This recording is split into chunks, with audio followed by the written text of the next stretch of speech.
ایک فقیر تھا، ملنگ درویش، اللہ کا بندہ. اس کی عادت یہ تھی کہ اپنے ڈیرے پہ آنے والوں کو کھلاتا، ان کو پلاتا، ان کی ضروریات کا خیال رکھتا، لیکن ان کو مالی آسودگیاں نہیں تھیں. ہوتا یہ تھا کہ بعض اوقات لوگ آتے تو ادھار لے کر کے وہ لوگوں کو کھلا دیتا. خیر، چونکہ فقیر کا مزاج یہ ہوتا ہے کہ لوگ آئیں اس کے ڈیرے سے کھائیں. بابا بلے شاہ نے بھی کہا تھا نا، اٹ کھڑک کے دکڑ وجے تتا ہووے چلہ، آن فقیر کھا کھا جاون راضی ہووے بلا.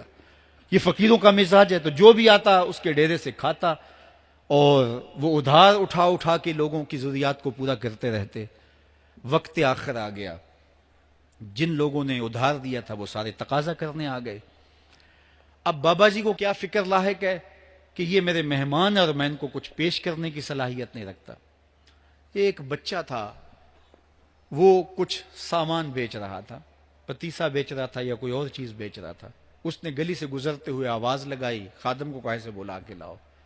کہا تم بیچ رہے ہو تو میرے مہمانوں کو کھلا دو. بچہ بڑا خوش ہوا کہ میں سارا دن گلیوں میں گھوم کے یہ پتیسا بیچنا تھا، اب یہ ایک جگہ ہی سارا فروخت ہو گیا تو یہ تو موج لگ گئی، میں جلدی گھر چلا جاؤں گا، میری ماں خوش ہوگی. تو سارا ان مہمانوں کو کھلا دیا گیا. اور اس کے بعد کہا بابا جی پیسے؟ کہا تم بیٹھ جاؤ، جب ان کو ملیں گے تو تجھے بھی مل جائیں گے. وہ بیٹھ گیا، 2 4 10 منٹ بیٹھا تو بچہ تھا پھر کھڑا ہو گیا، بابا جی پیسے؟ کہا جب ان کو ملیں گے تو تجھے بھی مل جائیں گے. پھر آدھا گھنٹہ گزرا تو پھر اس نے کہا بابا جی پیسے؟ میری ماں میرا انتظار کر رہی ہے، ہمارے گھر کا چولہا اسی سے جلتا ہے، میں یہ پیسے لے کر جاؤں گا اور میری ماں کوئی ہنڈیا خریدے گی اور ہم شام کا گھر کا کوئی سلسلہ کریں گے. کہا بیٹا جب ان کو ملے گا تو تجھے بھی مل جائے گا. بچے نے رونا شروع کر دیا. یتیم بچہ تھا، اس کا سارا آسرا یہی تھا. اس نے رونا شروع کر دیا. جب بچہ رویا اللہ کی رحمت کو جوش آیا. کوئی مرید نذرانہ لے کے ان بزرگوں کے پاس آ گیا اور اشرفیوں کی بھری ہوئی تھیلی پیش کی. وہ اتنے پیسے تھے کہ اس بچے کو بھی دیے، جتنے لوگ آئے تھے سب کا قرض چکایا. کہا جاؤ گھروں کو.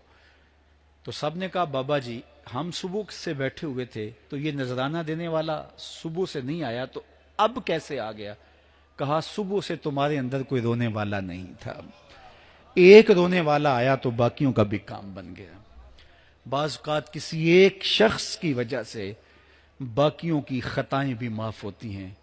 آج ہم اجتماعی طور پہ تا حد نظر اندر باہر اوپر نیچے اتنے لوگوں کے ہجوم میں اللہ کی بارگاہ سے یہ توقع رکھتے ہیں کہ مالک کتنے ہجوم میں کوئی ایک تو ہوگا جو تیرا لاڈلا ہوگا، کوئی ایک تو ہوگا جو تیرا بہت قریبی ہوگا، کوئی ایک تو ہوگا جس پہ تیری رحمتیں برسیں گی.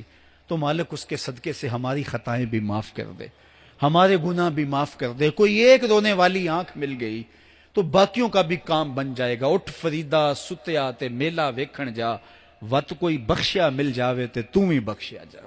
میرے مالک ہم سب کی خطائیں معاف کر دے، ہم سب سے درگزر فرما اور ہم سب کے باطن کو ستھرائیاں دے دے، ہمارے اندر کو پاکیزگیاں دے دے. بہت وقت میں نے اور آپ نے صاحب گزار لیا، تیزی کے ساتھ زندگی بیت رہی ہے. میں اگر اپنے آپ کو دیکھوں تو میری زندگی کتنی بہاریں کاٹ چکی ہے.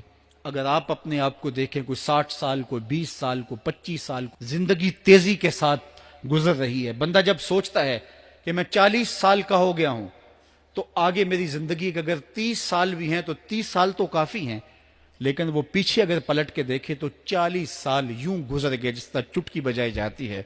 جب چٹکی بجانے کے وقت میں 40 سال گزر گئے محسوس ہوتے ہیں تو جو باقی 30 سال اگر ہوئے بھی وہ تو گمان ہے میرا، وہ تو گمان ہے آپ کا. ہمیں تو ایک سانس کا بھی نہیں پتا. پوچھا گیا زندگی اور موت کے بارے میں کیا خیال ہے؟ کہا فجر پڑی ہے، پتہ نہیں ظہر پڑھ سکیں گے یا کہ نہیں. کہا اتنی لمبی امیدیں لگائے بیٹھے ہو. کہا ظہر پڑی ہے، پتہ نہیں عصر پڑھنے کا موقع نصیب ہوتا ہے کہ نہیں. کہا یہ بھی طول عمل ہے. ایک بولا عصر پڑی ہے، پتہ نہیں مغرب پڑھ سکیں گے یا کہ نہیں. کسی نے کہا ایک رکعت پڑی ہے، پتہ نہیں دوسری رکعت بھی پڑھنا نصیب ہوتی ہے یا نہیں. کہا یہ سب تمہارے منہوں کی باتیں ہیں. میں تو کہتا ہوں ایک طرف سلام پھیرا ہے، پتہ نہیں دوسری طرف سلام بھی پھیر سکیں گے یا کہ نہیں. کیا موت اتنی قریب نہیں ہے؟ ہم نے اپنی آنکھوں کے سامنے لوگوں کو جدا ہوتے یوں نہیں دیکھا ہے. ہم کہتے ہیں اس کی خبر سنا رہے ہو موت کی، یہ تو میں نے ابھی سبزی والی دکان پہ دیکھا تھا. لیکن جب موت آتی ہے تو ایک لمحے کا تقدم اور تاخر نہیں ہوتا. تو صاحب آئیے اپنی زندگی کو اللہ اور اس کے رسول کی راہوں پہ ڈالے. آج وقت ہے، آج موقع ہے، آج توبہ کا دروازہ کھلا ہے. کل سب کچھ نہیں ہوگا. آج اس کی رحمتیں آواز دے رہی ہیں. آج وقت ہے، وقت پر کافی ہے ایک قطرہ بھی آب خوش ہنگام کا. جل گیا جب کھیت برسا می تو پھر کس کام کا.